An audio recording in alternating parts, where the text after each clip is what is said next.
The broom hits marble with a sound like breaking glass. Nielle doesn't breathe, doesn't move. The hangar stretches above her. Cathedral-high ceilings, steel beams thick as tree trunks. Experimental jets worth more than entire neighborhoods gleaming under halogen floods. She's 11 years old, drowning in a red utility jumpsuit that drags at her ankles. And every eye in Calderon Aerospace just landed on her like searchlights. What is that doing on my hangar floor? The voice cuts through the hum of hydraulic systems and distant engine tests. Rhett Calderon stands 30 feet away, custom Italian suit sharp enough to draw blood, pointing at her like she's trash blown in through the bay doors. Engineers freeze mid-conversation. Executives clutch their tablets. The head of operations, Marcus, who let her sweep in exchange for $20 cash, goes pale. Sir, she helps the night crew sometimes. Temporary arrangement. Rhett's eyes narrow, cold, blue, calculating. This is a federal-grade facility. I don't allow strays. The word lands like a slap. Nielle's fingers curl into fists inside sleeves that swallow her hands. She's heard worse, been called worse, survived worse. But something about the way he says it, casual, dismissive, like she's vermin that wandered in, makes her chest tighten. Hi viewers, kindly tell us where you're watching from and what time it is. She bends down, reaches for the broom. Her reflection warps across the polished marble. Small, distorted, easy to ignore. I'll leave, she says, voice steady, no tears. Crying never saved anyone. Rhett scoffs. You shouldn't have been here in the first place. Fired. Effective immediately. The hangar swallows sound. Machinery hums. Someone coughs. Marcus won't look at her. Nielle wraps her fingers around the broom handle. Would worn smooth from use. She's been invisible her whole life. On buses before dawn, in hospital waiting rooms, in classrooms where teachers forgot her name. Invisibility kept her safe, kept her fed, kept her mother's rent paid.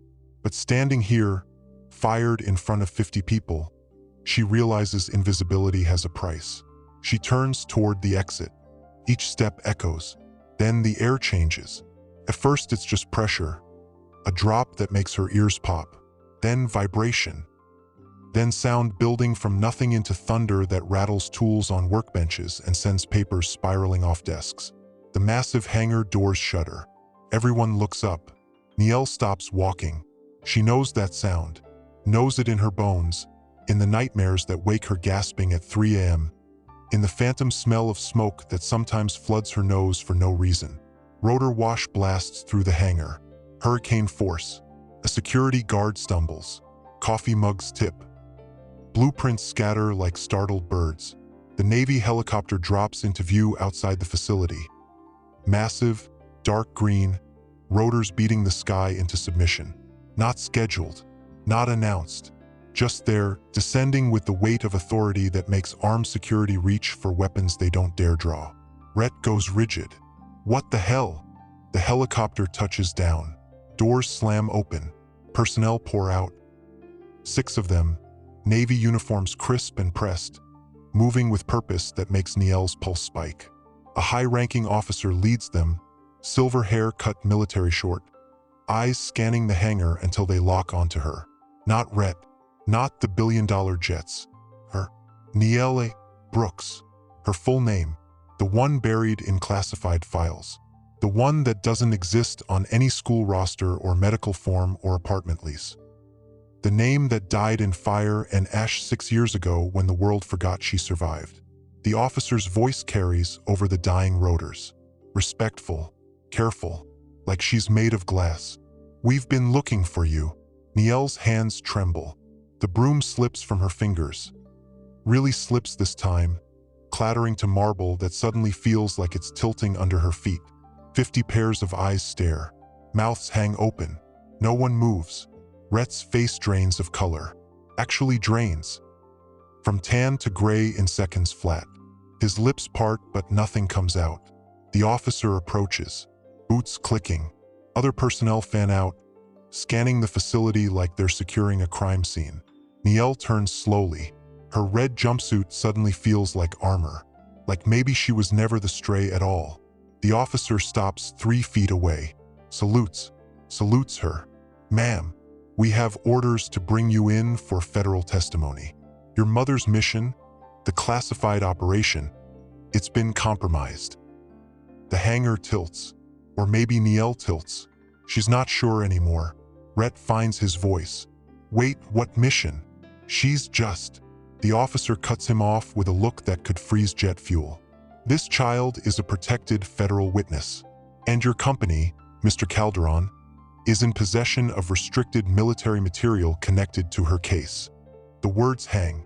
Restricted, military, material. Rhett's empire, built on contracts and clearances and billion-dollar bids, just cracked down the middle. And the little black girl he called a stray? She's the fault line. What secret could a child hold that brings the US Navy to a billionaire's door? Drop your theories below. The buses always smell like diesel and defeat. Niel sits in the back, always the back, where predators check first and then move on when they realize she owns nothing worth stealing. 4:47 a.m., window glass cold against her forehead. Streetlights blur past like dying stars. Port Argyle's industrial zone spreads below. Warehouses, chain-link fences, graffiti spelling out territory claims in colors that mean death if you wear the wrong shade.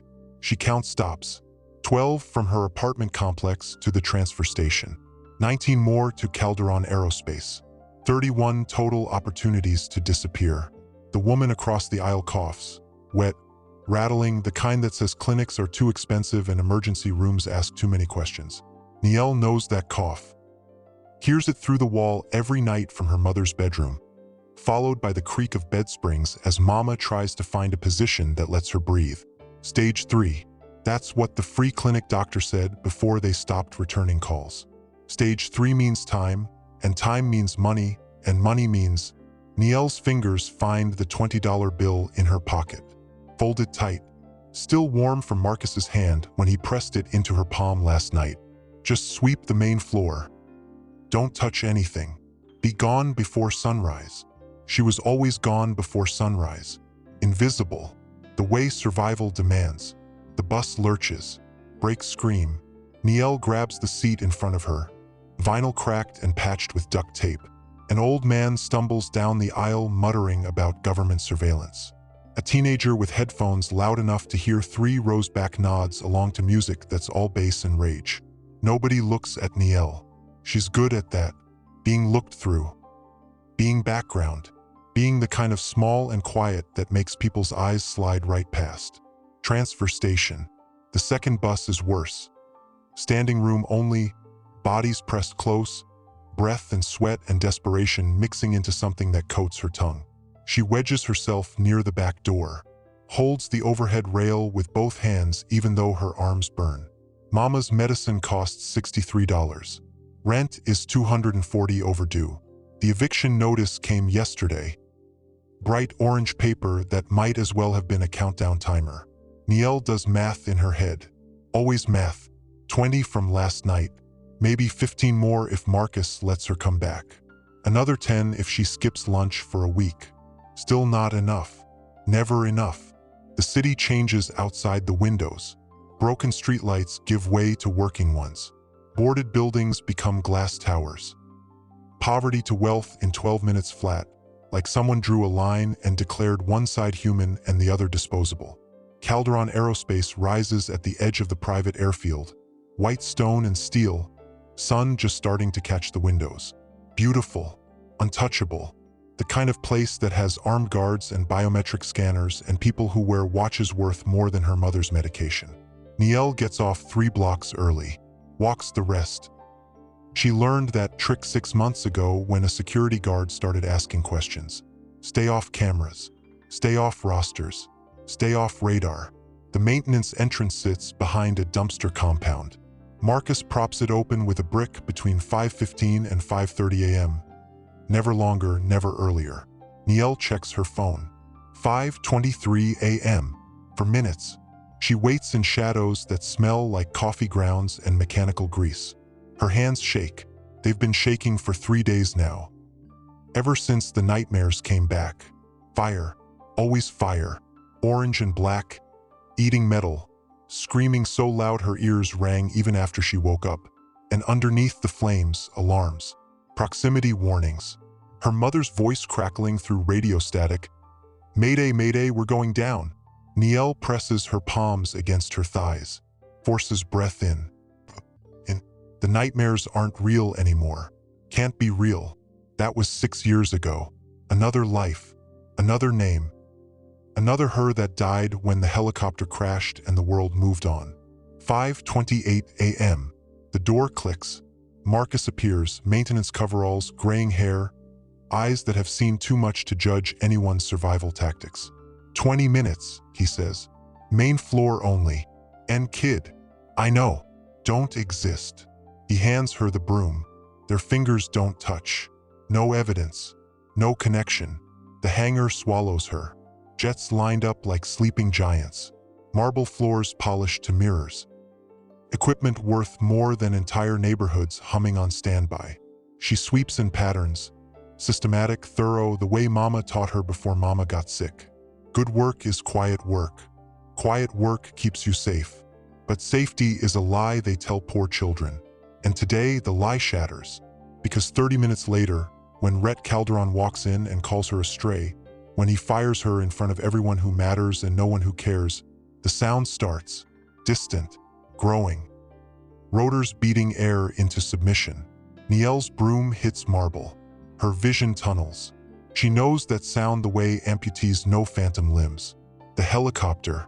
Her mother's helicopter. The one that burned. She turns toward the hangar doors. Breath catches. Hands go numb. They found me, she thinks. And everything. Every careful year of hiding. Every moment of invisibility. Every bus ride before dawn. Cracks open like an egg. The Navy didn't forget. They never forget. The past doesn't stay buried. It lands with rotors and armed personnel. What happens when your whole life is a cover-up? Armed personnel move like water, fluid, precise, overwhelming. 6 of them fan across the hangar in formation, boots striking marble in synchronized rhythm that makes Niel's heart match the beat. The officer leads.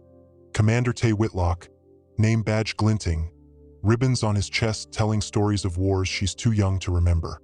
But she remembers him. 6 years ago. Fire and screaming metal. Strong hands pulling her from wreckage while flames ate her mother's seat. His voice through smoke. I've got you, baby girl. Stay with me. She stayed. She survived. And then they buried her. Niele Brooks. His voice carries over the dying rotors. Not a question, a declaration, like speaking her name into existence after years of silence. The hangar goes tomb quiet, 50 people holding breath. Marcus backs against a workbench. Engineers exchange looks that say this isn't our pay grade. Rhett stands frozen, suit perfect and useless, face cycling through confusion and panic and something that might be terror. Niel's legs lock. She wants to run, every instinct screams it. But running means guilt, means questions, means the kind of attention that gets children swallowed by systems designed to process, not protect. So she stands, small in her oversized jumpsuit, visible for the first time in 6 years. Commander Whitlock stops 3 feet away. His eyes, dark, careful. Scan her face like he's reading classified documents. Recognition flashes, then something else. Relief. He salutes. The gesture punches air from Niel's lungs. Nobody salutes children. Nobody salutes janitors. Nobody salutes ghosts. Ma'am. His voice drops, gentler now, meant for her ears only even though everyone's listening. We've been searching for you for years. The words crack something in Niel's chest. Searching. Years. Like she mattered. Like her disappearance left a hole instead of just closing over smooth and forgettable. Her voice comes out small. She clears her throat. Tries again. I've been here. We know. Now. Whitlock's jaw tightens. Federal protection protocols were compromised. Someone leaked your location to unauthorized parties. We're here to secure you before. Before what? Rhett finds his voice.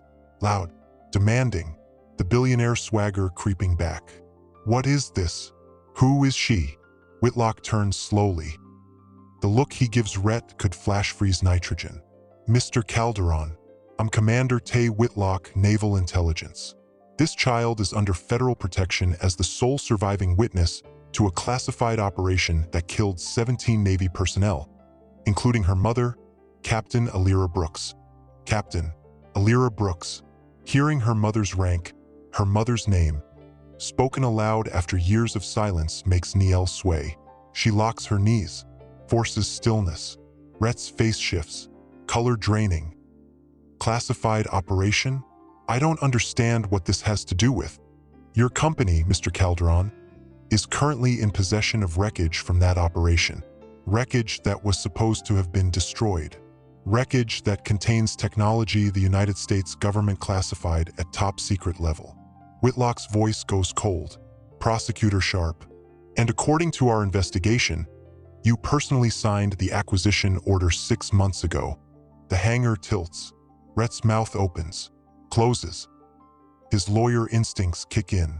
I sign hundreds of acquisition orders, salvage contracts, standard procedure for experimental materials. There's nothing standard about this. Another officer steps forward. A woman, Lieutenant Commander, tablet in hand.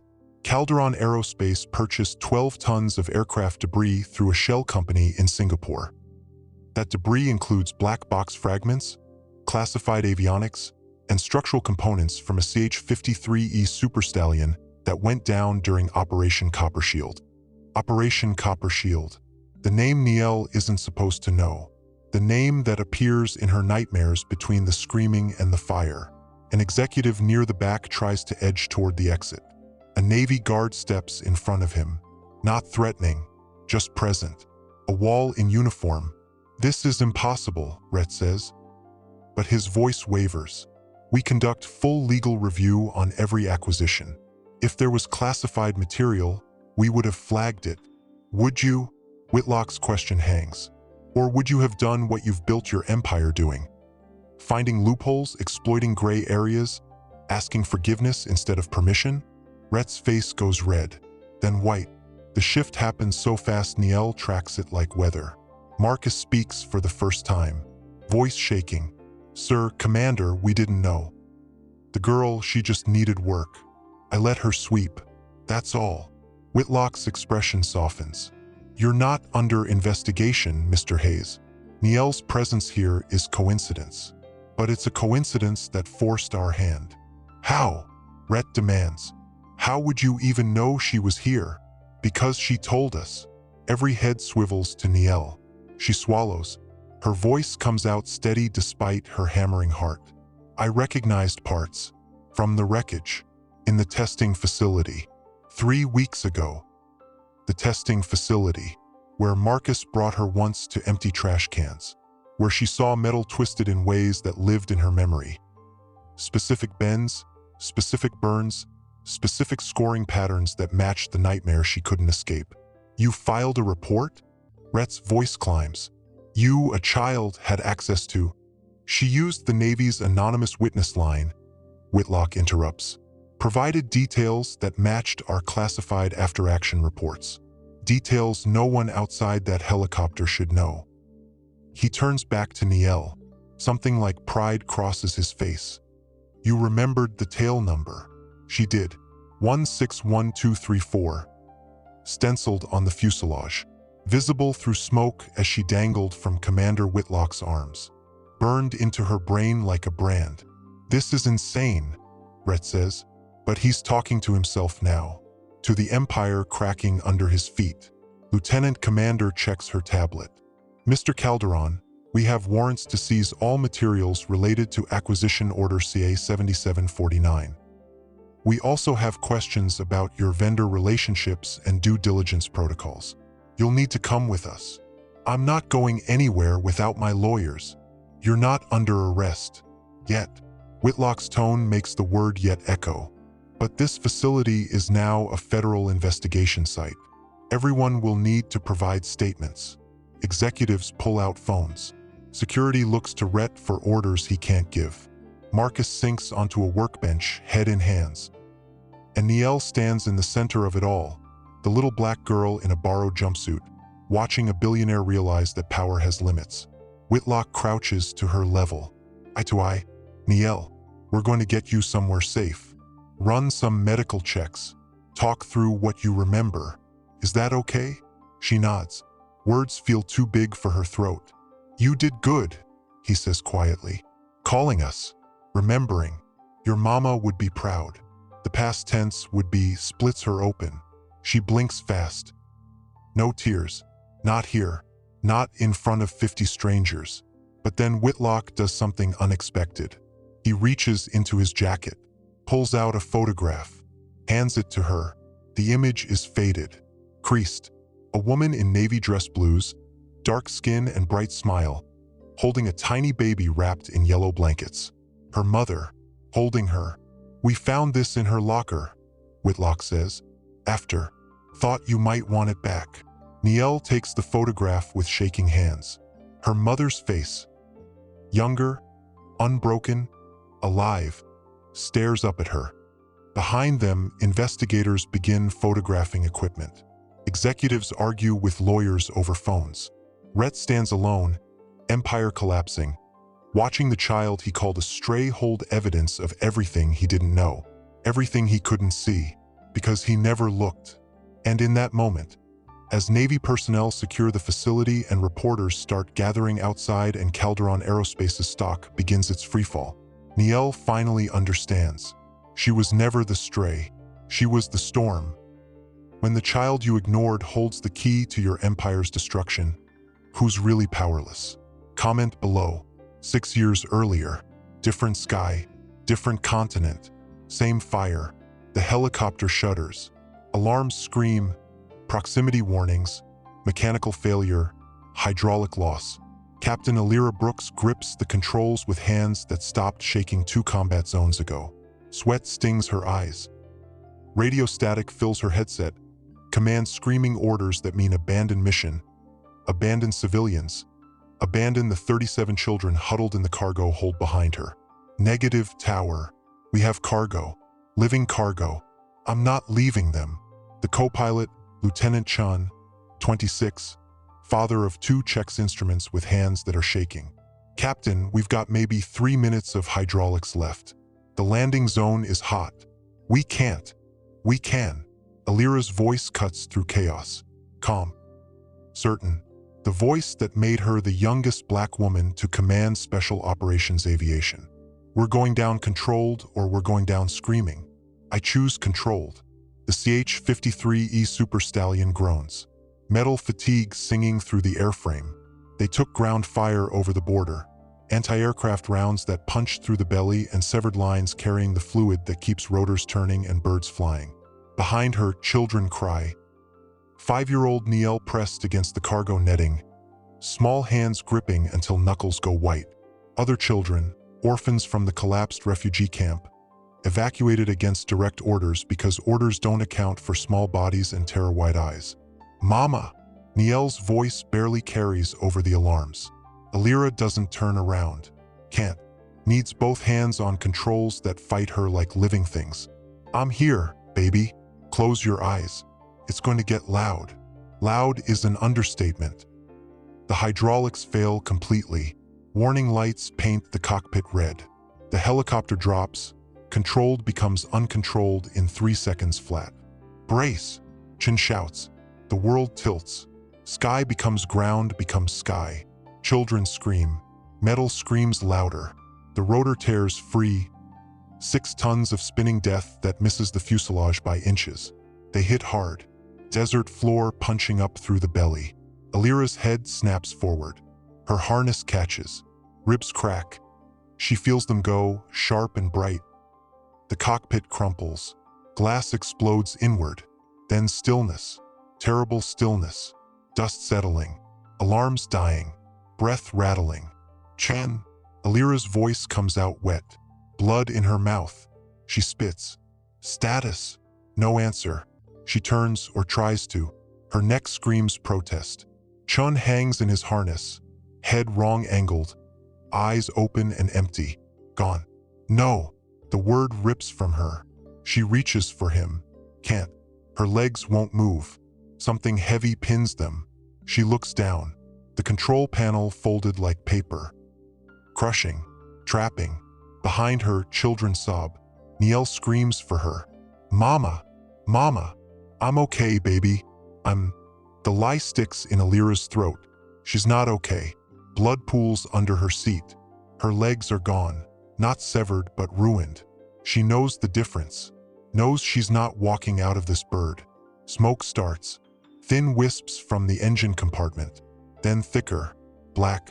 Chemical. No. Alira claws at her harness. Pops the release. Upper body falls forward. Agony explodes through her ribs. She gasps. Keeps moving. Reaches for the cargo hold door release. Jammed. She hits it. Again. Again. Blood on her knuckles. The door shifts. Opens 6 inches. Out! She shouts. Everyone out. Go! The older children scramble. Pushing through the gap. Dropping to sand. Running. But Niel, small, terrified, freezes. Mama! Come on. I will, baby. Promise. But you go first. Go now. Smoke thickens. Flames appear. Orange teeth eating through the engine cowling. The fuel tanks are ruptured. 30 seconds. Maybe less. A figure appears outside. Commander Whitlock, part of the QRF that wasn't supposed to arrive for 20 minutes. He reaches through the gap. Grabs the nearest child. Pulls them out. Brooks! He shouts. We're getting you. Get my daughter. Alira's voice cuts through everything. Command voice. The one that breaks no argument. Now! Whitlock's eyes meet hers through smoke. Understanding flashes. Then grief. He reaches for Niel. The little girl fights him. No. Mama. Niel. Alira uses the name she gave her daughter after her own grandmother. Strong name. Survivor's name. Listen to me. You go with Commander Whitlock. You be brave. You be strong. And you remember... Her voice breaks. She forces it steady. Remember that I love you. Every day. Forever. Mama! Whitlock pulls her through. Niel's fingers scrape against metal. Reaching back. Screaming. The last thing Alira sees is her daughter's face. 5 years old. Tear-streaked. Terrified. Before Whitlock turns and runs. The fuel ignites. Not explosion. Conflagration. Heat so intense it turns sand to glass. Smoke turns the sky black. Alira closes her eyes. Thinks of her daughter. Safe. Running. Alive. Worth it. All of it worth it. The fire takes her. Quick. Merciful. And the world records it as pilot error during unauthorized humanitarian mission. Captain Alira Brooks. Deceased. Mission status. Failure. No medals. No honors. No name on any memorial wall. Just silence. And a 5-year-old girl who survived because her mother chose 37 children over protocol. Back in the present, Niel stands in Calderon Aerospace's conference room. Sterile, white, smelling of fear and expensive coffee. The photograph trembles in her hands. Her mother's smile.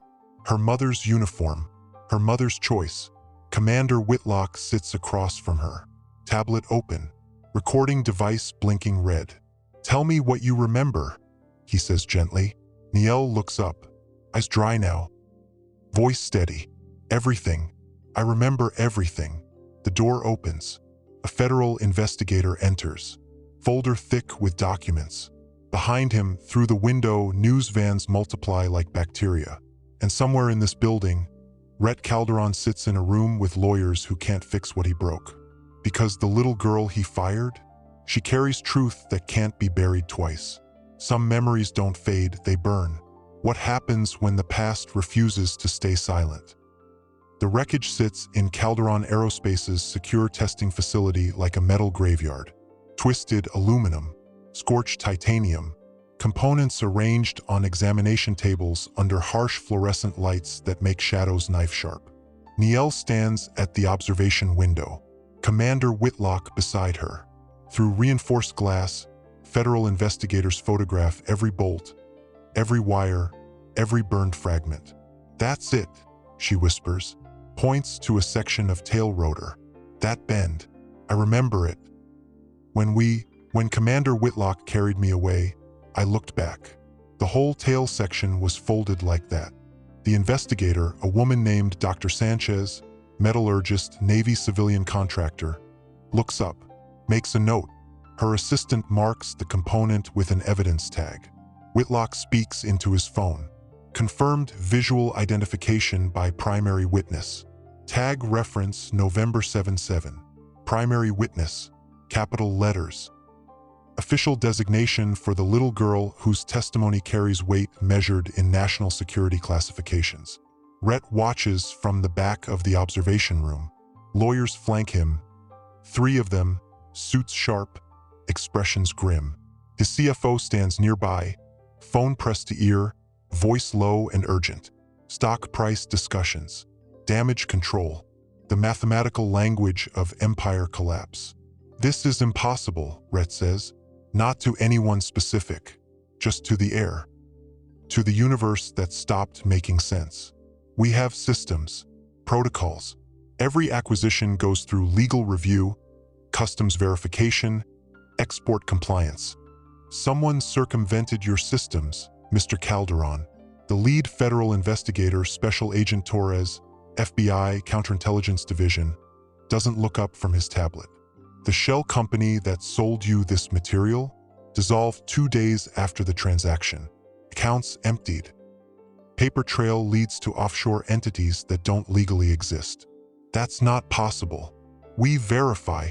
You verify what they want you to verify. Torres finally looks up. Eyes flat. Cop eyes. This wasn't accident, Mr. Calderon. This was set up. Someone wanted classified wreckage inside your facility. The question is why. The question hangs. Poisonous. Rhett's head of security, Martinez, ex-Secret Service, paranoid by training, steps forward.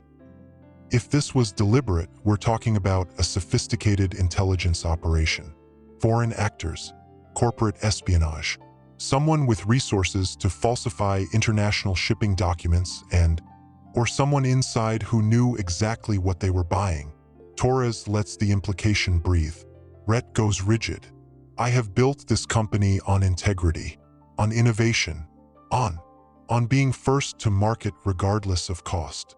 Torres cuts through the speech. Your company has 17 citations for export compliance violations, 6 settled lawsuits over intellectual property acquisition. And according to our investigation, your chief procurement officer has been taking payments from a consulting firm linked to Chinese military contractors. The room goes silent.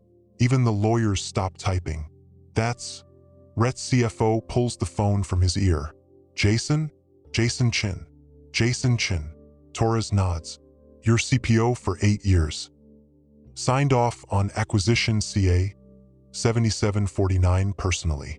Bypassed standard review protocols citing time-sensitive opportunity.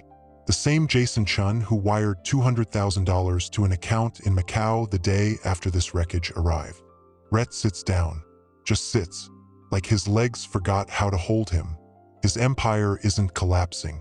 It's been rotted from inside. Niel watches him. This man who called her a stray, who fired her for existing, who built his fortune on being the smartest in every room. He looks small now, old, human. Dr. Sanchez emerges from the testing facility. Gloves off, face grim.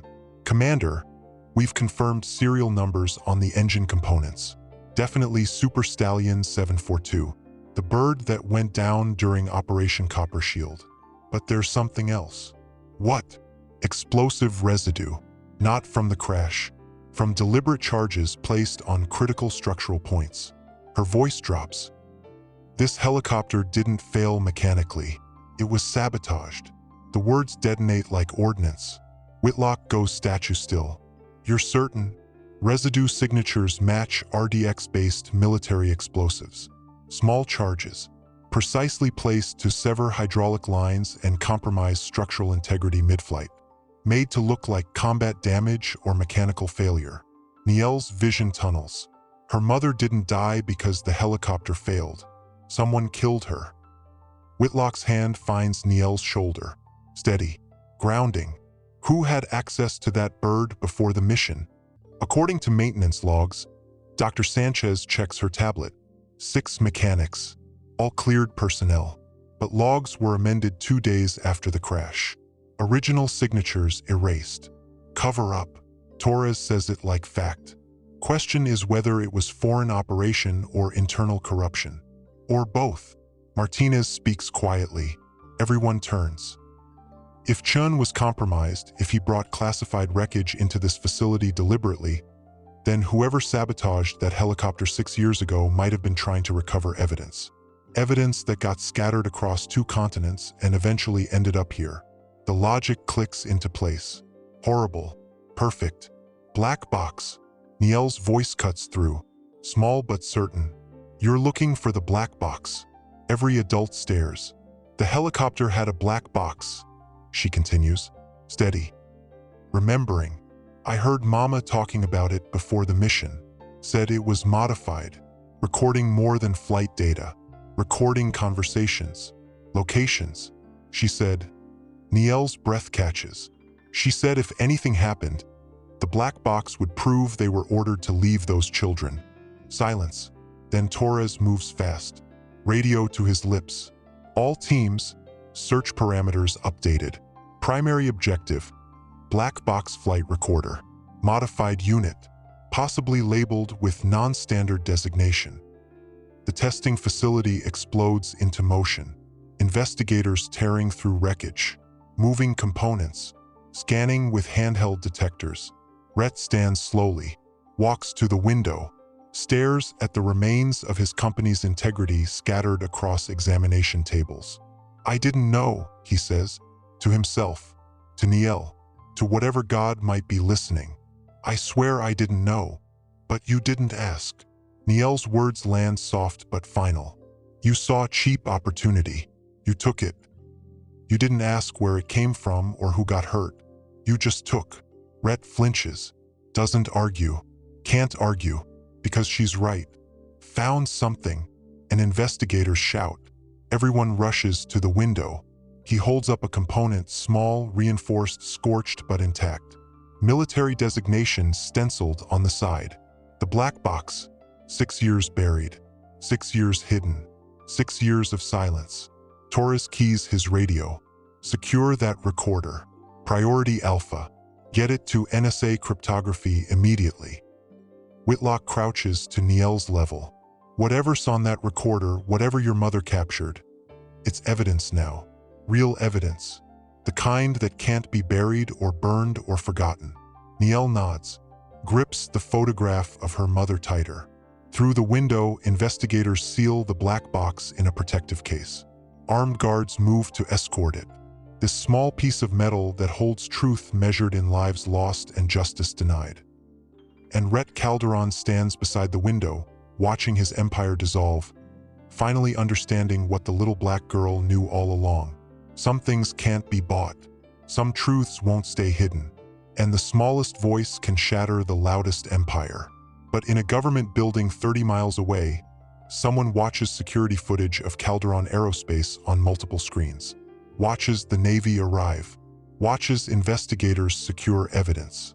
Watches everything fall apart. And makes a phone call. The child identified the wreckage. They found the recorder. Pause. Understood. Initiating Protocol Phantom. The screens go dark. Outside Calderon Aerospace, 3 unmarked vehicles take position. Waiting. Patient. Hunting.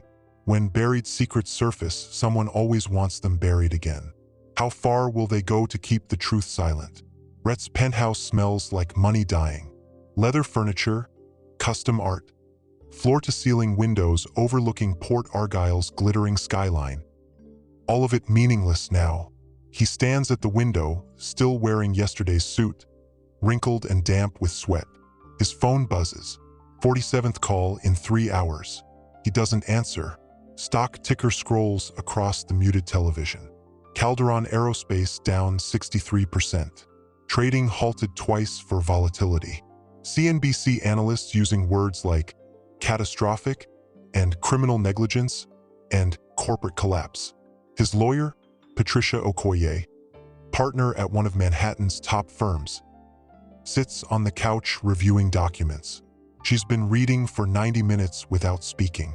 That silence costs $800 per hour. Finally, she looks up. Rhett, we need to talk about survival strategy. I didn't know. His voice comes out hollow. He said it so many times the words lost meaning. I swear I didn't. It doesn't matter. Patricia cuts through. Cold. Professional. Legal culpability doesn't require knowledge. You signed the acquisition. Your company. Your responsibility. The feds have emails showing you personally expedited the shipment because the price was too good to pass. He remembers that email. Remembers thinking he'd found gold. Experimental aircraft materials at salvage prices. Strategic advantage over competitors. One more win in a career built on winning. Chun set me up. Rhett turns from the window. My own procurement officer. 8 years. I trusted. Trust is not a legal defense. Patricia closes the folder. The FBI arrested Chun 3 hours ago. He's already talking, naming names, building his own case for leniency. And Rhett. She pauses. Lawyer pause.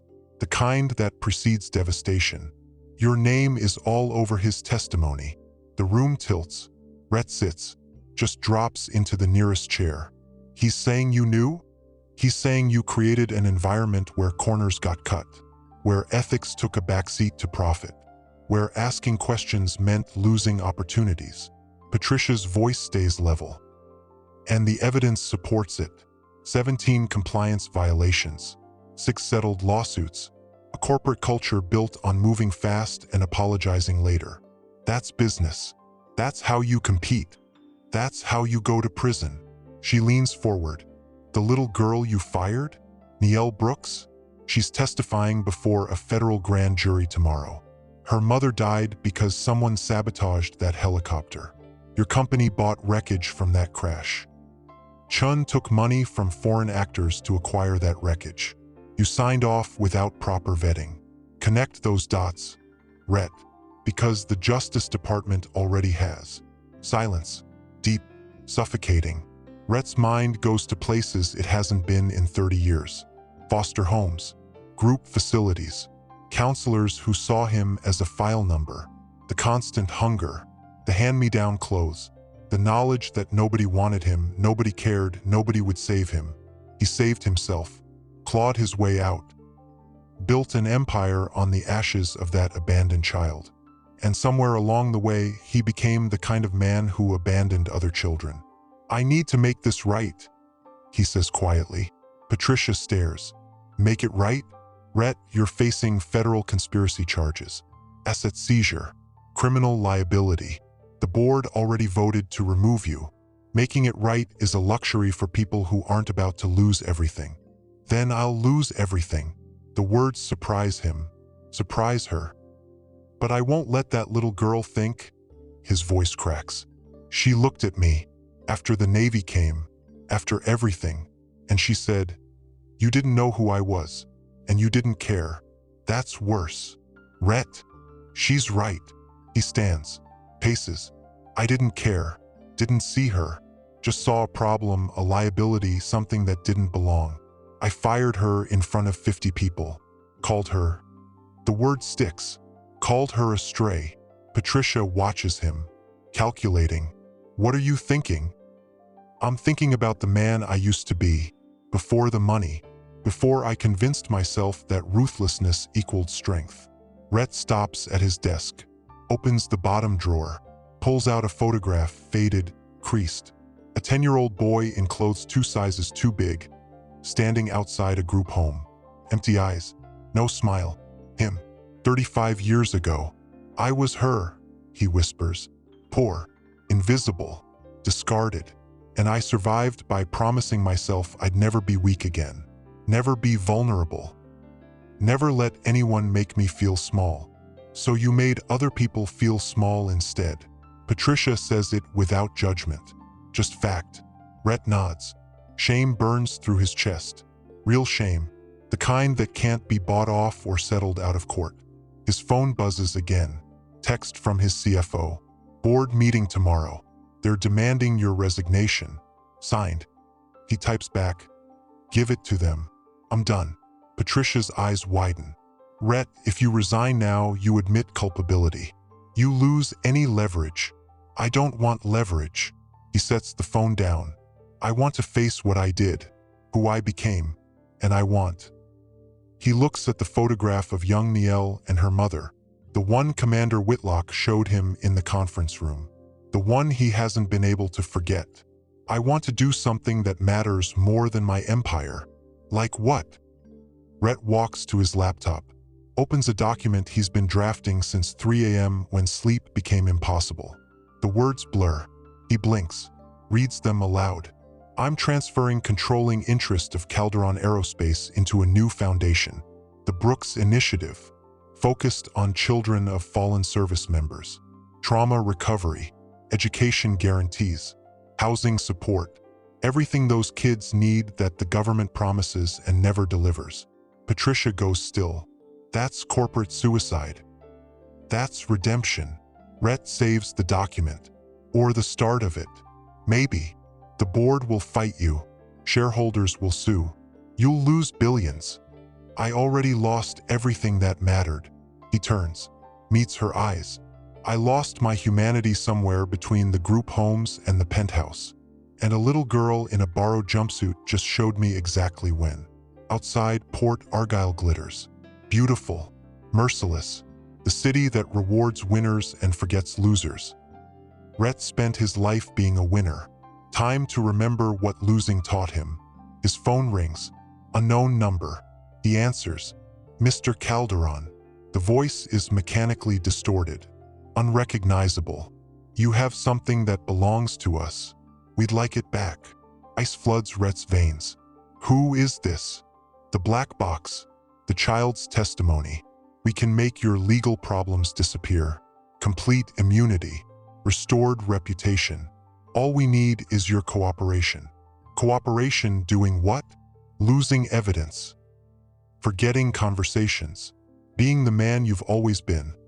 Someone who understands that survival requires moral flexibility. Rhett's hand tightens on the phone. Every instinct he's honed over 30 years screams take the deal. Save himself. Save his empire.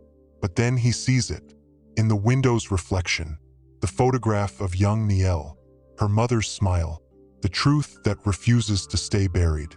No, he says. Silence on the line. Then, you're making a mistake. I've made a lot of mistakes. This isn't one of them. Rhett's voice hardens. Whoever you are, whatever you want, the answer is no. That little girl's mother died protecting children. I won't dishonor that. Not anymore. The line goes dead. Patricia stares at him. Do you know what you just did? Yeah. Rhett sets the phone down. I just chose the person I'm going to be when this is over. The television flickers. Breaking news. Federal agents raiding Chen's home. More arrests expected. Investigation expanding. And in an unmarked vehicle 3 blocks from Rhett's building, someone listens to the recorded conversation, makes notes, updates a file, then makes another call. Calderon refused cooperation. Initiate secondary protocol. Pause. Affirmative. Target the child. When redemption means choosing truth over survival, how far will the powerful go to silence both? Drop your thoughts below. The safe house sits 40 miles outside Port Argyle. Suburban neighborhood. Identical lawns. The kind of place where nothing happens and nobody notices. Perfect for hiding a federal witness. Niel sits at the kitchen table. Commander Whitlock across from her. Federal marshal at the door. Another on the roof. 2 more patrolling the perimeter. Standard protection detail for someone whose testimony threatens national security operations. She's 11 years old and surrounded by armed guards. The photograph of her mother rests on the table between them. Alira Brooks in dress blues, smiling, alive. Tell me about the conversation. Whitlock's voice stays gentle despite the recorder blinking red between them. The one you overheard before the mission. Niel closes her eyes, remembers. 5 years old but memory sharp as broken glass. Mama was on the phone, in our quarters. I was supposed to be sleeping, but I heard her voice. Angry, she said. Nielle's breath catches. She said, "Those children will die if we don't extract now. I don't care what Washington thinks. I don't care about political complications. We have helicopters and we have time. We're going." Whitlock makes a note. Who was she talking to? I don't know, but she kept saying sir. And she kept saying the orders were illegal, that leaving civilians during chemical weapon collapse violated. Nielle searches for the word. Geneva Protocols? Geneva Conventions. Whitlock's jaw tightens. She was right. Leaving non-combatant children would have been a war crime, but Washington didn't want the exposure, didn't want congressional hearings about unauthorized operations in Allied territory. So they told her to leave them. Nielle opens her eyes. And she didn't. No, she didn't. Whitlock's voice carries something that might be pride or grief or both. Your mother saved 37 children that day, evacuated them against direct orders, risked her career, her life. She lost both. The words come out flat. Nielle learned early that emotion doesn't change facts. She won something too. Whitlock leans forward. She proved that some things matter more than orders, more than careers, more than... The window explodes, glass and sound and chaos. Nielle hits the floor. Whitlock covers her. Shouts erupt. Gunfire sharp, close, wrong. The marshal at the door returns fire. 3-round bursts. Professional. The sliding door shatters. Smoke canisters roll inside. Contact. Multiple hostiles. Someone screams into a radio. Safe house compromised. Whitlock drags Nielle toward the back hallway. Low, fast. Her ears ring. Smoke burns her throat. More gunfire. Closer. A figure appears through the smoke. Black tactical gear. No identification. Weapon up. Whitlock shoves Nielle behind him. Returns fire. The figure drops. Basement. Whitlock pulls her downstairs. Concrete walls. Single bare bulb. Emergency exit marked with fading paint. We've got a tunnel. Leads to the neighbor's garage. Move. Nielle runs. Small legs pumping. Behind them, footsteps pound. Voices shout coordinates. Professional. Military precision. The tunnel is narrow. Dark. She counts steps. 23 to the ladder. Whitlock boosts her up. She climbs. Muscles screaming. Reaches the hatch. Locked. Commander. Gunfire below. Closer. Whitlock fires back. Break it. Use your shoulder. She does. Once. Twice. The latch gives. Fresh air floods in. She scrambles through into a garage that smells like motor oil and lawn chemicals. Whitlock emerges behind her. Blood on his arm. He doesn't slow. Just grabs her hand and runs. They burst onto the street. Suburban quiet shattered. Neighbors staring. Someone screaming. A black SUV screeches around the corner. Down! Whitlock tackles her into a hedge. The SUV passes. Slows. Windows down. Then keeps going. Federal vehicles arrive. Lights flashing. Agents pouring out. Securing the perimeter. Too late. Always too late. Whitlock's radio crackles. All units, hostiles retreated. Safe house is clear. 3 attackers down. 2 marshals wounded. Primary witness status. Secure. Whitlock keys the mic. Primary witness is secure. But his eyes tell a different story. They're not secure. Not even close. An agent approaches. Special Agent Torres.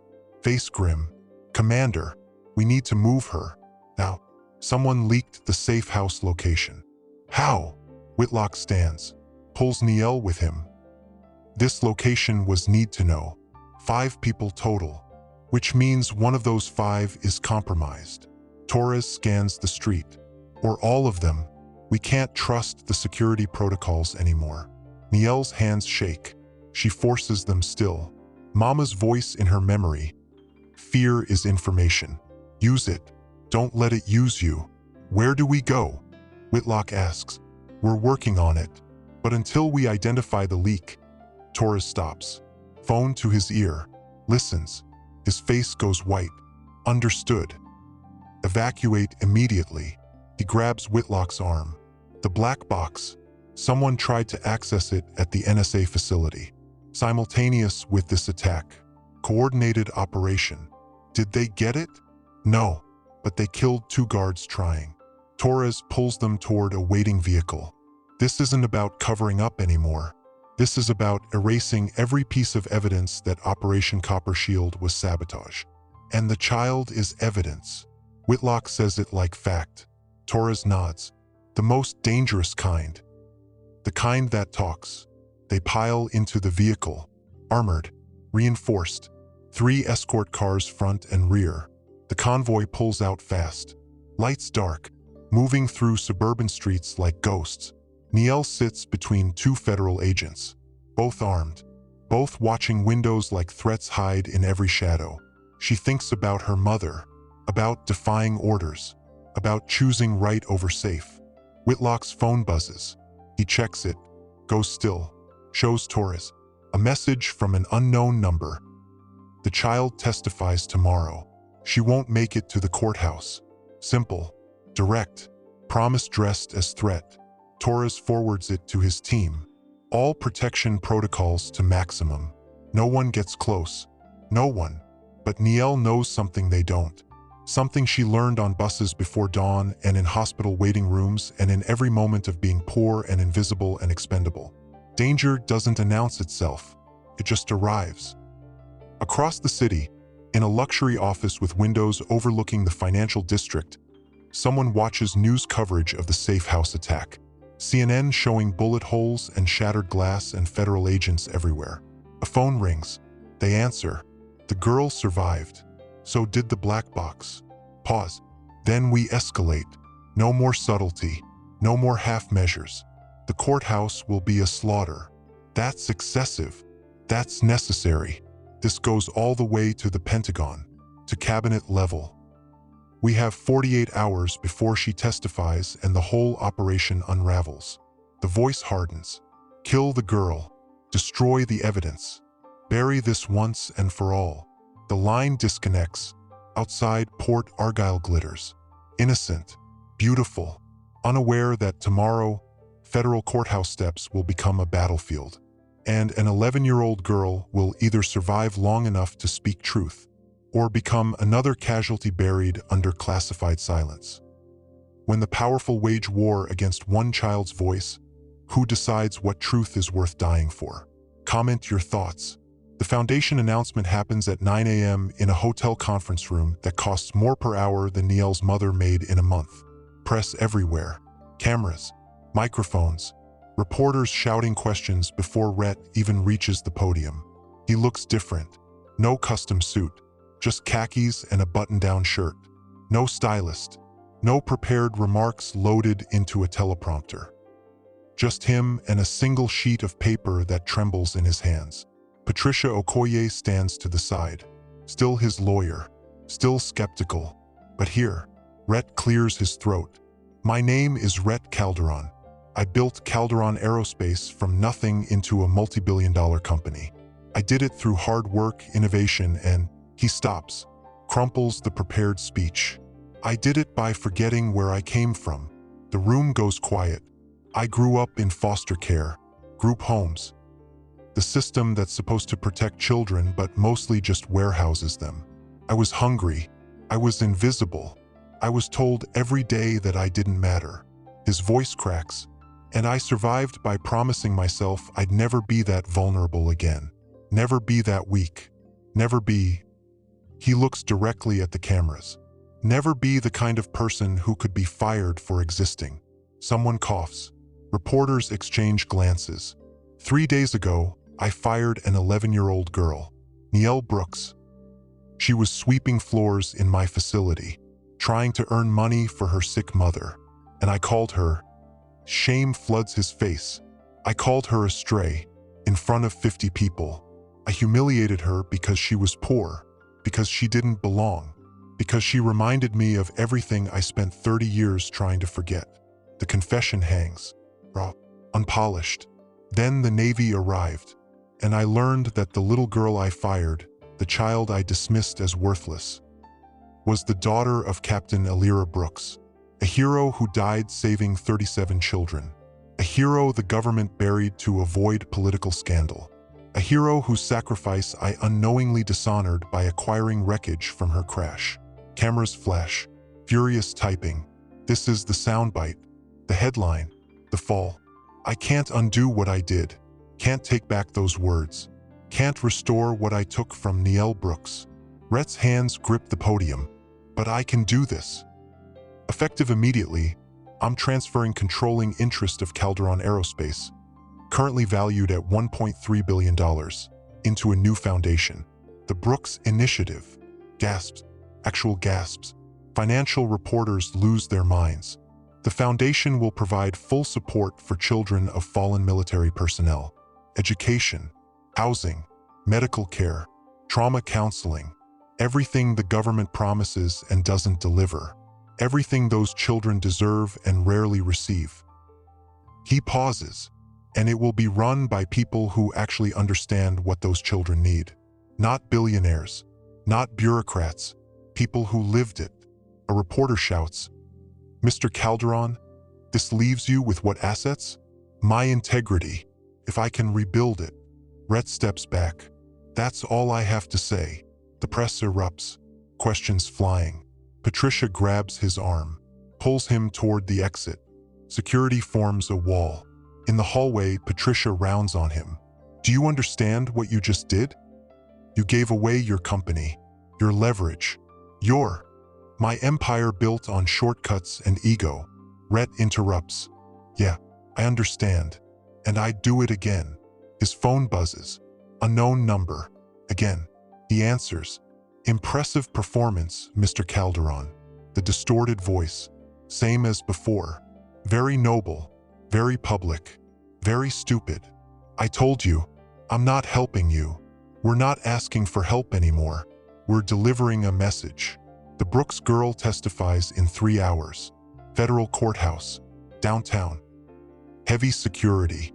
Not heavy enough. Rhett's blood goes cold. "You're threatening a child. We're eliminating a problem. But you can still be useful. Redeem yourself. Call the federal prosecutor. Tell them Niele is lying. Emotionally compromised. Unreliable witness. Give us that, and the Brooks Initiative continues. Funded. Protected. Saving all those children you suddenly care about. The offer sits between them. Poisonous. Perfect. Save hundreds of children by sacrificing one. "No," Rhett says. "You're choosing one girl over a foundation that could help thousands. I'm choosing not to be the kind of man who throws children under buses."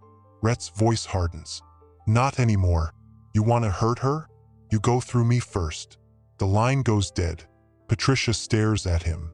"Please tell me you didn't just put a target on your back." "I did worse. I waited too long to do it." Rhett pulls up contacts. Finds Commander Whitlock's number. Calls. Whitlock answers immediately. "Calderon, I saw your press conference. Why are you calling me?" "Because someone just threatened Niele. They're targeting the courthouse. They know the schedule. They know..." Rhett's voice cracks. "They know everything, and I think they're going to kill her." Silence. Then, "What did they offer you?" "Immunity. Money. Everything I just gave away. All I had to do was discredit her testimony. And you said no." "I said no." Rhett closes his eyes. "I can't fix what I did to her. But I can stand between her and the people who want her dead." "Where's the courthouse?" "I'm coming." "Calderon, this isn't your..." "Yes, it is. It became my responsibility the moment I called her a stray." Steel enters Rhett's voice. "Tell me where she is, please." Whitlock's breath hisses through the line. "Federal courthouse, 3rd Street entrance." She arrives in 2 hours. "But Calderon, these people play for keeps. They've already killed guards, attacked safe houses. This isn't boardroom strategy. This is war. Then I better remember how to fight." Rhett hangs up, turns to Patricia. "I need you to file the foundation paperwork immediately." If something happens to me, Rhett. If something happens, the foundation goes through. No delays, no disputes. Promise me. Patricia studies him. Sees something she didn't before. You're serious. I'm finally serious about the right things. He heads for the exit. File the papers. I have a testimony to protect. Outside, Port Argyle glitters in morning sun. The city where empires rise and fall, where billionaires play God and children pay the price. But today, one billionaire chooses differently. Today, Rhett Calderon remembers what it means to be human. He just hopes he remembers in time. At the federal courthouse, security sweeps begin. K-9 units, metal detectors, snipers on rooftops, agents checking credentials, scanning crowds, building walls of bodies and weapons around one small girl whose voice threatens an empire of secrets. Commander Whitlock briefs his team. Niele Brooks testifies at noon. 3 hours. We hold until then. No one gets through. Understood. They nod. Professionals. But Whitlock sees their eyes. They're scared. Because whoever's targeting Niele has resources. Organization. The kind of power that makes federal agents disappear and evidence burn and truth become dangerous. His phone buzzes. Text from Rhett Calderon. I'm outside. Let me help. Whitlock stares at the message. The billionaire who started this wants to finish it. Maybe redemption is possible. Maybe it's already too late. He texts back, 3rd Street entrance. Ask for Agent Torres. And Calderon? Don't make me regret this. The courthouse doors open. Security tightens. The clock counts down. And somewhere in the city, someone loads weapons and updates exit strategies and prepares to turn federal property into a graveyard. All to silence one child. All to bury truth one more time. When powerful people declare war on one voice, how many will stand between the bullets and the truth? Share your thoughts below. The motorcade arrives at 11:47 a.m. 3 armored vehicles. Niele in the center one, sandwiched between Commander Whitlock and Special Agent Torres. Outside, federal marshals form a moving wall. Rifles visible. Eyes scanning. The courthouse steps stretch upward. Stone and concrete and history, where justice is supposed to happen, where truth is supposed to matter. Today it looks like a fortress. Niele's hands grip her mother's photograph, the edges worn soft from holding. Alira Brooks in dress blues, smiling, brave, the woman who chose 37 children over orders. You ready? Whitlock asks quietly. Niele nods. Not ready. Never ready, but here anyway. The vehicle doors open. Agents swarm, moving fast. Protocol demands speed. Less exposure. Less opportunity for... The shot comes from nowhere and everywhere. High-powered rifle. Distance. Professional. It misses. Sparks off the pavement 3 inches from Niele's foot. Chaos. Agents covering her. Dragging her toward the courthouse. Return fire toward windows across the street. Civilians screaming. Scattering. Move, move, move. Torres shouts. They hit the courthouse steps. Running. Niele's legs pumping. Too slow. Too small. Whitlock scoops her up. Carries her. Another shot. Misses. Glass explodes above them. The doors burst open. They're through. Inside. Marble floors and metal detectors and security that suddenly feels meaningless because someone just shot at a child on federal property in broad daylight. Torres slams the door. Locks it. Lockdown. Full lockdown. No one in or out. Agents rush to windows. Covering exits. Radio chatter explodes. Sniper teams on rooftops reporting. Police converging. Chaos organizing into response. Whitlock sets Niele down. Checks her. You hit. She shakes her head. Can't speak. Adrenaline flooding her system, making everything bright and sharp and wrong. Safe room. Now. Torres leads them deeper into the courthouse. Down corridors lined with portraits of judges and justices. Men in robes who decided what truth means. They reach a reinforced conference room. No windows. Single entrance. 2 marshals already inside. Weapons drawn. Nielle sits, the photograph still in her hand. Alira Brooks, still smiling, still brave. What would Mama do? The question circles. What would she? The door opens. Rhett Calderon enters. No suit, just civilian clothes and determination. Face pale but steady. Torres blocks him. Sir, this area is restricted. I know, Agent Torres.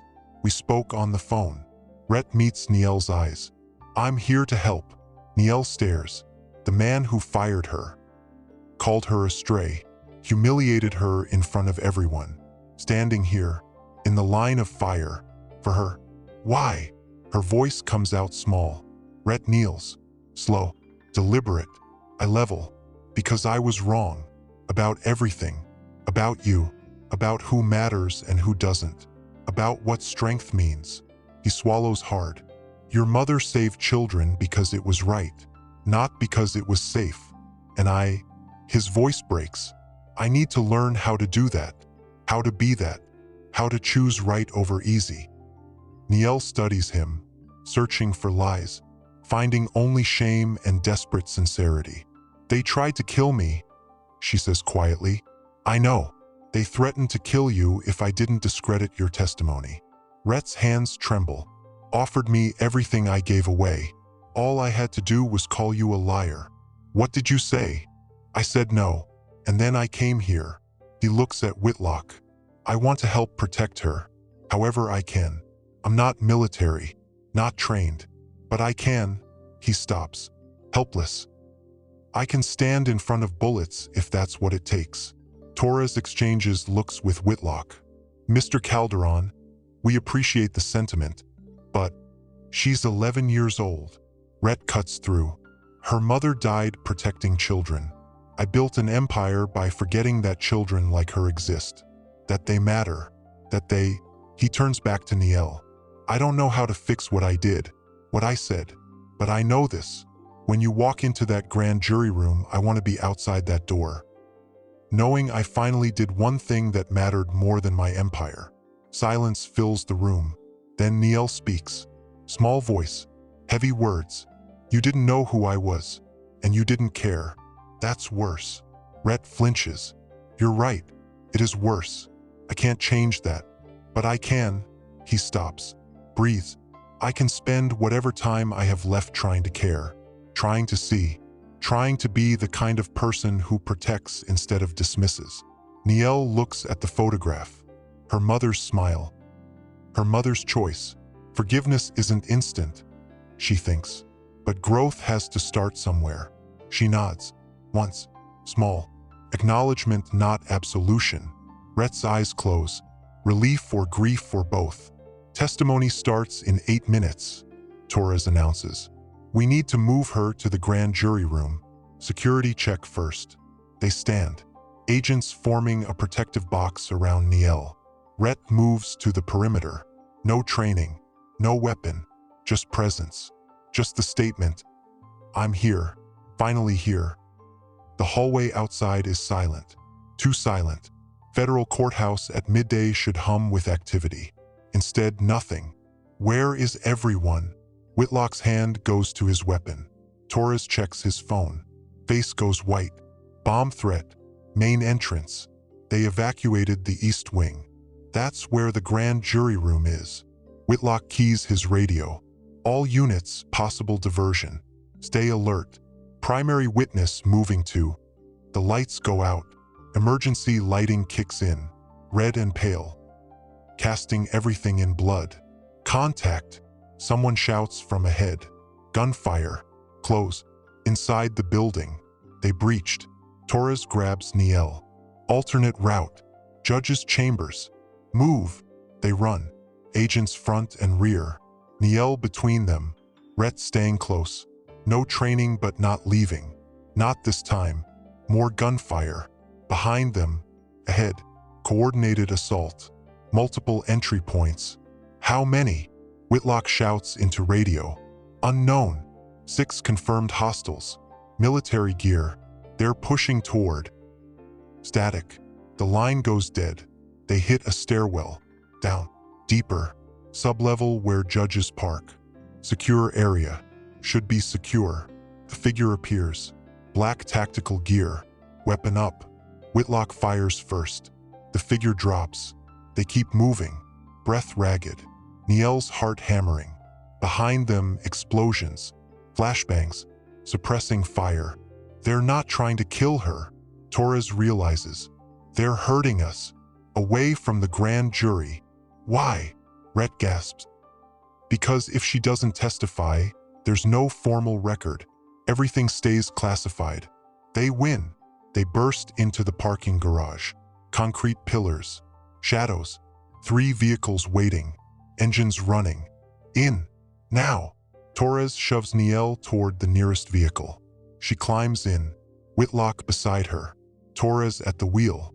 Rhett scrambles into the back. The vehicle lurches forward. Tires screaming. Behind them, muzzle flashes. Bullets sparking off concrete. They hit the exit ramp. Daylight. Street. Police converging. Media helicopters overhead. Where are we going? Nielle asks. Backup location. Torres weaves through traffic. Federal building. Alternate grand jury. We testify there. 30 minutes. We just need. The side window explodes. Not from outside. From inside.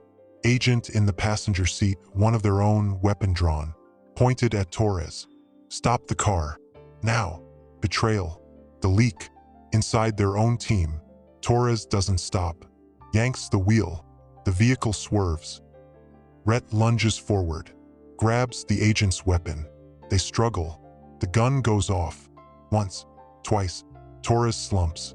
Blood spreading across his shirt. The vehicle careens. Whitlock grabs the wheel. One-handed. Other hand drawing his weapon. Hold on. The vehicle jumps the curb. Slams into a traffic light. Metal shrieking. Airbags deploying. Nielle's world goes white. Then pain. Then hands pulling her out. Strong hands. Familiar hands. Rhett. Blood on his face. Glass in his hair. But moving. Pulling her free. Run, he gasps. I've got you. Run. They run. Into Port Argyle traffic. Horns blaring. People staring. Behind them, the corrupted agent stumbles from the wreckage. Weapon up. Whitlock appears. Tackles him. They go down hard.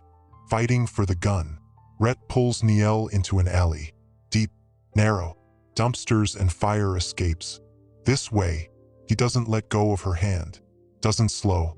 They emerge onto a side street. Bus stop. Civilians waiting. Normal people living normal lives, unaware that a child carrying national secrets just ran past. The federal building. Nielle gasps. We have to. We will. But we need. Rhett stops. Thinks. We need a different approach. He pulls out his phone. Calls a number. Patricia. It's me. I need. Yes, I'm alive. Listen. Can you get a federal prosecutor to meet us? Anywhere? We have no now. Right now. The girl needs to testify and... He listens. Face hardening. Then make it happen. Please. Everything depends on this. He hangs up. Looks at Nielle. This small girl covered in glass dust and terror who shouldn't have to carry this weight. My lawyer knows a federal judge. Lives 3 blocks from here. Retired but still has authority. Rhett crouches. We go there. You testify. Informal but legal. Recorded. Official. It counts. Why are you doing this? Nielle whispers. Because 30 years ago I was you. Poor. Scared. Dismissed. And nobody stood for me. Nobody chose me. Nobody. His voice breaks. Nobody cared. And I became exactly what that taught me to be. Hard. Cold. Ruthless. He grips her shoulders. Gentle but firm. Your mother cared. Saved 37 children because caring mattered more than orders. More than survival. More than anything. Tears streak through dust on his face. I want to be like her. Just once. I want to care more than I want to save myself. Nielle looks at him. Really looks. Sees the scared foster kid buried under the billionaire. Sees the humanity he forgot and is desperately trying to recover. She nods. They run. 3 blocks through Port Argyle. past coffee shops and banks and life continuing unaware, to a brownstone with flower boxes. Safe, simple, real. Rhett pounds on the door. Judge Morrison. It's Rhett Calderon. I need. The door opens. A black woman, 70, wise eyes and federal authority that never expires. Rhett Calderon. I watched your press conference. Wondered when you'd show up. I have a witness. Federal grand jury. Needs to testify. Now, can you? Judge Morrison looks at Niel. Sees everything in 3 seconds. Get inside. Both of you. I'll make calls. They enter. The door closes. Safety. Temporary. Fragile. But enough. 30 minutes later, Niel sits in Judge Morrison's study. Federal prosecutor on video call. Court recorder present. Whitlock arrived, bleeding but alive. Patricia Okoye handling legal protocols. And Rhett Calderon standing by the door. Not as billionaire. Not as defendant. Just as the man who chose to care when it mattered most. Niel speaks. Tells everything. The crash. The sabotage. The black box. Her mother's defiance. The truth buried for 6 years. Her voice never wavers. And when she finishes, when the testimony is recorded and official and unstoppable, Judge Morrison speaks. This testimony will be submitted to the grand jury. The investigation continues. And young lady, she looks at Niel with something like wonder. Your mother would be so proud. Niel clutches the photograph. Alira Brooks, still smiling, still brave, still right. Outside, sirens wail. Federal agents securing the perimeter. Media descending. The story breaking open. Unstoppable now. And Rhett Calderon, who started this by firing a little girl, stands witness to her victory. Not his redemption, just the beginning of learning what redemption costs. When truth finally speaks, who stands witness? Drop your thoughts and subscribe for the conclusion. You won't want to miss how this transforms everything. 3 months later, different building, different purpose, same truth. The Brooks Initiative headquarters occupies what used to be a forgotten community center in Port Argyle's industrial quarter. Renovated, restored, where children of fallen service members come not as ghosts but as people who matter. Niel walks through the front doors. First time back since the testimony. Since the trials. Since everything changed. She's still 11. Still small. But carries herself differently now. Visible. Seen. Real. Inside, children fill the space. Playing. Studying. Laughing. 23 of them. All with parents who died serving. All forgotten by systems that promise and forget. Until now. Marcus, the maintenance supervisor who gave her work, runs the facility operations, making sure lights work and floors stay clean and children stay safe. He sees her, smiles. Hey Niel, welcome back. She nods, still not comfortable with attention, still learning that visibility isn't always danger. Commander Whitlock appears, arm in a sling from the courthouse assault, but healed. Here, Niel, good to see you. You too, Commander. Just hey, I retired last month. He gestures around. Figured I'd do more good here, teaching, mentoring, making sure these kids know their parents mattered. They do matter. Niel's voice stays quiet but carries weight now. Weight earned through testimony that brought down a conspiracy reaching Pentagon levels. 5 officials arrested. 3 senators under investigation. The Operation Copper Shield cover-up exposed. Captain Alira Brooks posthumously honored. Her name carved into memorial walls that pretended she never existed. Justice. Incomplete. Imperfect. But real. Patricia Okoye manages the Foundation's legal operations, making sure funding flows and regulations bend toward children instead of bureaucrats. She sees Niel. Approaches. Your trust is fully funded. Education through graduate school, medical coverage, housing stipend, everything your mother should have received. Patricia's voice softens. Everything you deserved. Thank you. Niel doesn't know what else to say. Gratitude feels inadequate for having your existence validated. The back door opens. Rhett Calderon enters. No custom suit. Just jeans and a foundation polo shirt, carrying paint cans.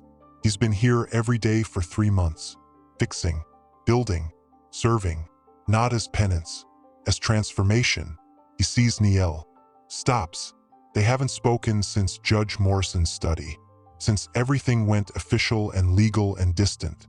He walks over, slowly, respectfully, kneels to her level. Old habit, new meaning. Hi. His voice carries uncertainty, hope, fear of rejection. Hi. Niel says. He stops, starts again.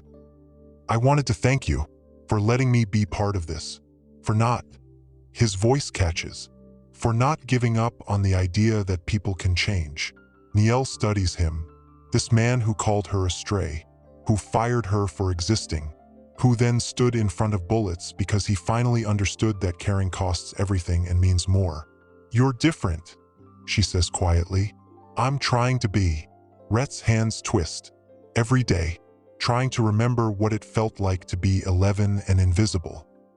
Trying to make sure these kids, he gestures around, they're never invisible, never dismissed, never treated like their lives matter less because they're poor or small or quiet. That's good.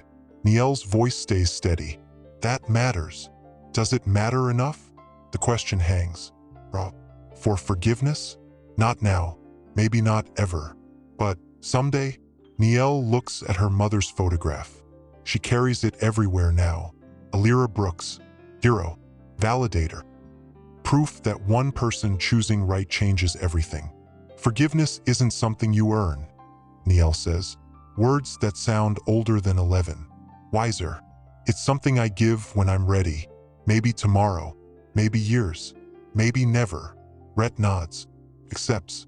That's fair. More than fair. But Niel meets his eyes. You're here. Every day. Doing the work. Not for credit. Not for cameras. Just because it's right. She pauses. That matters too. Something breaks in Rhett's face. Relief. Or grief. Or the beginning of healing. He stands. I should get back to work. Storage room needs painting. Okay. He starts to leave. Stops. Turns back. Niel, your mother. Captain Brooks. What she did, saving those children, I think about that every day. How she chose them. How she risked everything. How she... His voice drops. How she was everything I wasn't, but want to be. Then be it. Niel's words land soft but final. Every day, be what you want to be. Rhett nods, walks away. Back to paint cans and manual labor and the slow work of becoming human again. Patricia watches him go. He sold his penthouse, lives in a studio apartment now, donated everything beyond basic expenses. 80-hour weeks here, no salary, just service. Think it'll last? Niel asks. I think, Patricia considers. I think he finally understands that being rich meant nothing and being kind means everything. Whether that lasts, she shrugs. That's his choice. Every day, a girl approaches. 8 years old, dark hair, shy smile. Niel, will you help me with my reading? Niel nods, takes the girl's hand. They sit together at a table covered in books, reading, learning, existing without fear. Around them, the foundation hums with life. Children laughing, adults caring. The kind of place that shouldn't need to exist but does because systems fail and people forget and children pay the price. Unless someone chooses differently, unless someone, one person, one moment, one choice, decides that caring matters more than convenience. Niel reads aloud. Simple words, powerful meaning, and the girl beside her listens. Safe, visible, matching. Outside, Port Argyle continues. Billionaires rise and fall. Empires build and crumble. The machinery of power grinding forward. But here, in this renovated building where forgotten children become remembered, truth holds, justice stands. And one small girl who survived fire and betrayal and assassination attempts proves what her mother died believing. That every child matters. That choosing right costs everything. that sometimes the rescue is the child everyone almost discarded. Niel closes the book. The shy girl smiles. Can we read more tomorrow? Yeah. Niel smiles back. Real smile. First in months. Tomorrow. Because tomorrow is possible now. Tomorrow is safe. Tomorrow is what her mother gave 37 children 6 years ago, and what Niel, through testimony and truth and refusing to disappear, gave to children who needed someone to stand witness to their worth. The smallest person in the room carried the greatest legacy, and the legacy continues. Every single day, the powerful called her a stray. She proved she was the storm. When one voice refuses silence, empires fall and foundations rise. Thank you for watching this story of courage, redemption, and the truth that kindness should never require credentials. Subscribe and turn on notifications. We have more stories that inspire, challenge, and remind us that every person matters. Drop your thoughts in the comments. Share this with someone who needs to hear that being small doesn't mean being powerless. Your voice matters too. Use it. We'll see you in the next story.